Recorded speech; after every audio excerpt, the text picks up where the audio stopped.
There we go, chopping the pitch pine to use on the multi-fuel stove. 140-year-old. Look at that. Beautiful.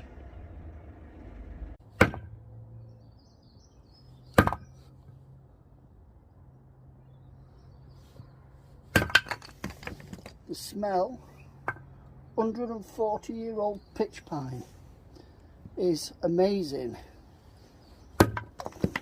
Really is. It's bloody solid as well. It's like iron. It's good though, isn't it?